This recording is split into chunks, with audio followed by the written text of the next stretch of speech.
Welcome, Whiskey Vault. I'm Daniel. Rex. Are you ready for something special? Wait a minute. Legitimate grievance.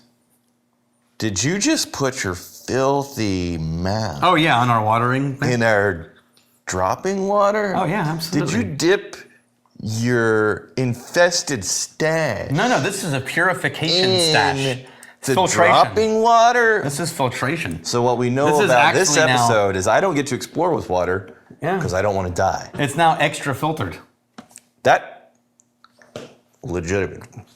Two. I don't want to die. Two legitimate grievances. All right, what do we got? How do you do that with your foot when we get to 3 legitimate grievances? This is a gift from, this is Cliff How do you, Smith. Daniel, in the distance, do you hear that?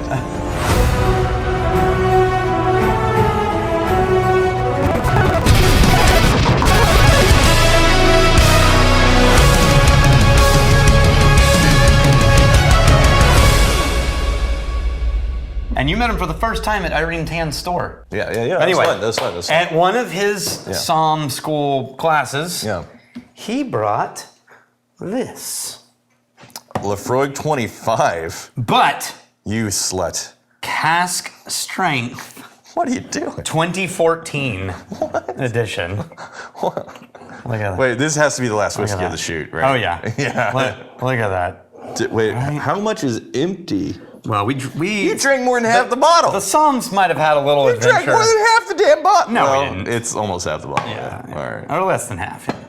Anyway, Cliff is so organized, he put the sticker, donated by Cliff Smith, on the back of the bottle. He printed a sticker. Yeah.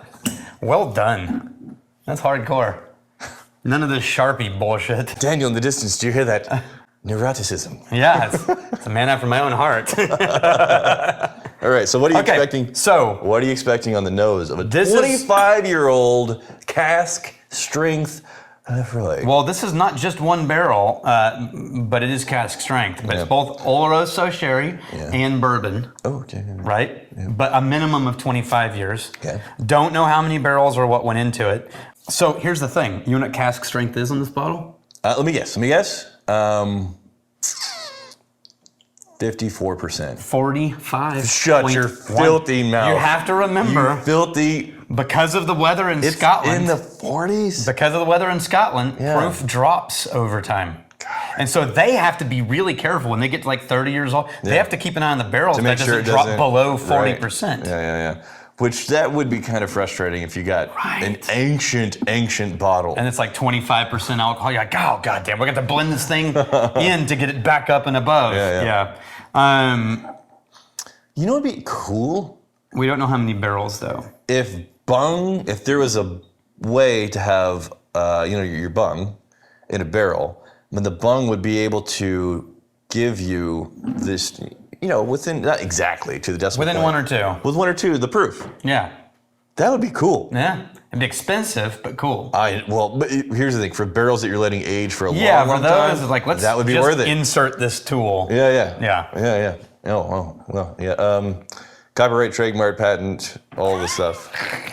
Dibs. Oh, smell it. It's so I'm smelling it. Here's from what here. you will find. I'm smelling it from here. The smoke will be more subsided because smoke is one of the first things to go once you start getting into older age statements. Yeah. The smoke gets more subtle and not dominant. I almost dropped that. Did you? I just did a little bit of a splash right there, but I still full glass. And you just wiped it away. Yeah, well, 'cause Like it's it on was my, nothing. Now it smells amazing. Like your hand. Oh my gosh. Chocolate oak. Seriously. Do that. Get in here. Dark chocolate oak. How did that happen? That's amazing. And the leather. Oh my gosh. Really, really not new leather. Like old reading room. Oh man, that smells so good. Okay. Just gonna sit here for a second. Oh. Subtle smoke. They put apple pie, baked apple pie, but I'm getting more of like the pipe tobacco and leather and aromatic pipe tobacco. Do you think they work with the peatiness so much They're just that they're immune to blind it, to yeah. it, and then they get all of like It very well could be. Oh my gosh. That's a beautiful nose. So something that often happens whenever a whiskey gets really, really, really old is the flavors peak, and then they just kind of start to, Condense, not disappear. Yeah. But they start condensing and pairing like and melting melding, together. Yeah. This though, I think 25 may be this is based on the nose alone still, maybe an optimal age, because this is a beautiful nose. This is a gorgeous nose. I absolutely love this. It feels like these are super mature, but they aren't homogenized into just a lump of flavor yet. It's still really fruity, like really malt fruity. 25, damn. And I could see why they could say baked apples, because I could see that sort of like slightly tangy red apple, right? Oh, the brininess is there. Look, I'm not saying all the stereotypical Laphroaig notes. Yeah. The brininess is not, there. But it's not pointy. It's not pointy briny. If, they have that famous campaign where they're like, it's like a walrus, it's like seaweed, it's like, this is none of those things. It has the things that those are references to, right? But they're subtle and mature and balanced, and added to it is all this subtle fruitiness, and you still have to like smoky whiskey, but it's not a punch you in the face kind of smoke. All right. Like if I'd started you with this instead of Laphroaig 10 on Laphroaig, whole different ballgame. You should have. Why would you not do that? Well, I didn't have this. And it wouldn't have been 25. It would have been... Actually, when I poured you this whiskey, that's how long... You know what? Huh. If you were half as neurotic as our good friend, Cliff Smith, yeah. you would have had the forethought to know... One of these days, I will wish I would have poured him a 25-year-old Laphroaig. Yeah. No, even with forethought and this prophetic level of knowledge a decade forward, I'm still going to be like, nah, he gets to 10.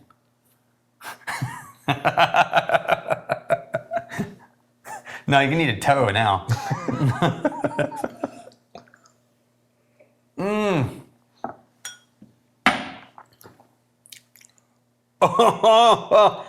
There it's fruit bomb. And then candied apple and caramel. Okay. Little smoke dusting. Hold on a second. No, this is where I want to get.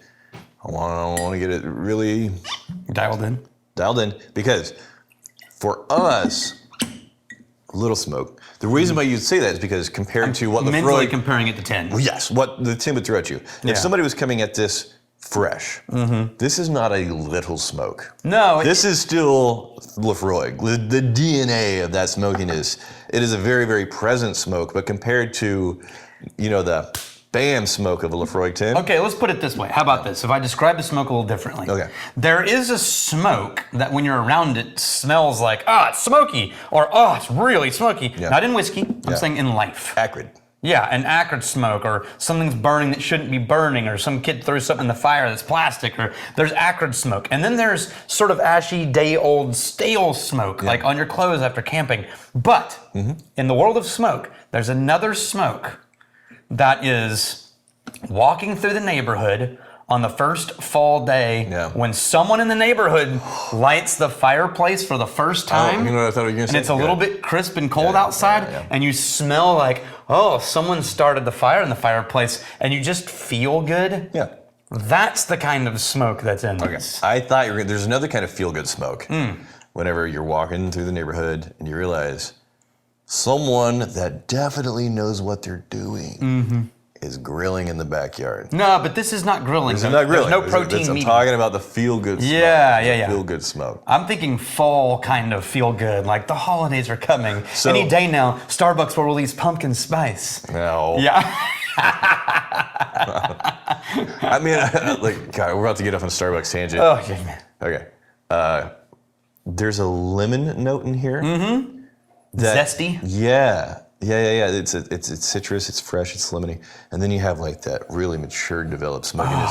There's the brininess. So good. There's the charred proteiny ends of a barbecue brisket. Man, I want to add water, but I don't want to add water. You know what I mean? I would love to add a drop, but you ruined it. It's better be not better. Yeah. I'm better have ruined it. Yeah. It made it way sweeter on the nose. it lowered the peat and made it more candied fruit. Yeah. Just keep telling me. Now it's more tell me like you don't like it. Like Because I don't want apricot. I don't want to add your stash water.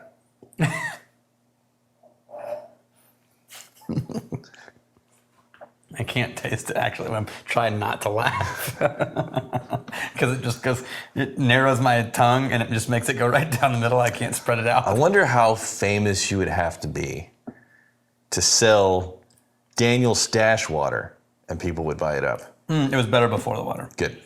It's a little more So rubbery imagine this. metallic. No, here's how famous. Daniel stash water, and all the water is filtered through Daniel's stash. No, it's not as much a level of fame as what you're famous for. Okay. That's what would change it. Okay. If you're just a random movie star, no one's going to give a shit about your stash water. But if you are, who's the guy that played Magnum PI? Maybe, yeah. Maybe you could do his stash water. Right. Now, you've got to be in a place on the internet where that kind of So obsession with certain things is already strong that I'm not going to name. And in that world, you could sell stash water at a pretty low level of famous. A very committed yet small group of people. Yeah. It's not Daniel's bath water. No. It's Daniel's stash water. Stash, yeah. Because, there was a whole... Yeah, you're better off with that water, but it's still good. My gosh. Now, being honest, when I go back after the third or fourth sip, the things that I've just immediately loved, You've sort of subsided. well, I threaded that needle. it was almost more impressive that you didn't hit anything. Without a bounce, but Right. went behind it though. There's about that much space. And I nailed it. Yeah, in between a lot of things, you went Swish. right through it and hit, That's what we call that. hit the Swish. wall. Well, it's called an air ball. Swish. No, I acclimate to the things that I really enjoy. It's still not bad, but the complexity and the density and the layers of that stuff, you start to become numb to it pretty quick. Because they're so dramatic, and then it just gets kind of soft and drinkable. Yeah, your palate wants to figure it out because at first it's like, what the hell's going on? Yeah. And then it's like, okay, well, here you go. Here's some nice Islay. Oh, my hand still smells amazing. A peek in time. One major problem with the backlog of bottles they review, stuff like this, that is basically unavailable now. Yeah. That's about to change. Yeah. Basically by, I think, September. Okay.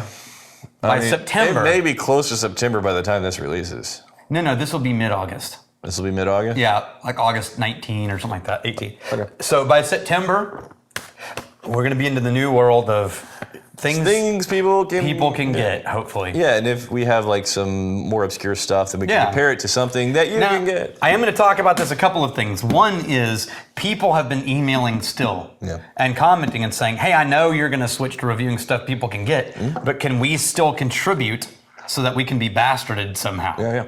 And so the answer I emailed them back was like, hey, would you be cool if it was like there are levels that you can donate on the website and then it sponsors a bottle basically, and then you get MB'd. You don't have to bother with trying to figure out how to ship a bottle. Yeah, you just donate for a bottle and it's tax deductible. And they're like, oh, hell yeah, I do that. Yeah. So we will have a way for you to donate to the vault. Nice. And then your name goes on a bottle. Yeah. And we will write it on the bottle and it'll go on the shelf.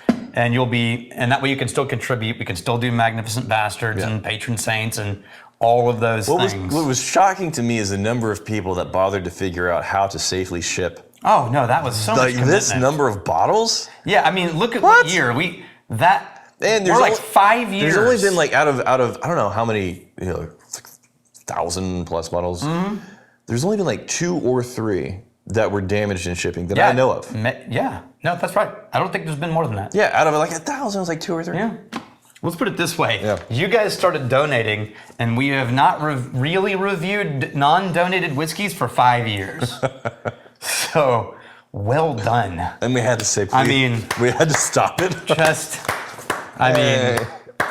Congratulations, guys. Yes, you know what? This is a good congratulatory bottle. Yeah, right? We should have saved it for the very last one. Yeah. I don't know why I did it this early. Uncle Mikey's World. With the size of your still, what would be the smallest cut you can make where the whiskey is basically the same flavor? Could you do such a narrow cut to the point where you'd only have one bottle of the best whiskey ever made? It's not really how cuts work. No, so the problem is things evaporate based on evaporation points. Yep. And so When you go really narrow, you leave out all of the other things that create flavor. So the equation isn't the more narrow, the better whiskey. Yeah. The equation is the more narrow, the more simplified chemical that you pull. Yeah. Whereas the wider, the more chemicals that you pull. And so the trick is to go wide enough to get all the things that make things taste good, but not so wide that you capture the things that don't make things taste good. And the financial incentive is, well, there's more bottles to sell if you're out here. Yeah. And you're starting to pick up flavors that aren't going to be the best, so you crunch it But down. we have done like the heart of the heart when we're tasting things from the still. Yeah. And I'll tell you, it's not as good as the overall heart we put in barrels. Mm-hmm. So if you A/B compare just a glass Yeah. from the dead middle of the hearts Yeah. with what we finally decide this is our heart cut, the heart cut's better. Yeah. The dead Because- middle because glass, There's a term. simple. You have high hearts, you have low hearts. Yeah. Right? And Or that's mid-hearts or- yeah, yeah. mid-hearts. So that's kind of, you're not in the heads, you're not in the tails, but it's kind of the gradual drifting into those heads and tails. Yeah, there's things in there that you definitely want that would add to the profile. Yeah, so the dead middle actually not as good. Damn though. Cliff Smith, hell yeah, thank you. Can I Here's get the one? fighting Wait, hang on. One more You're with trying to redeem yourself? bulk. Don't embarrass me in front of the Laphroaig 25. Oh, that was as close as I've gotten. I needed the basketball form. Yeah. I can't eat it. Don't embarrass me in front of the Laphroaig 25. Fight me, a fight for your friends. If you steal me, steal a lover's heart. If you drink, May you drink with us.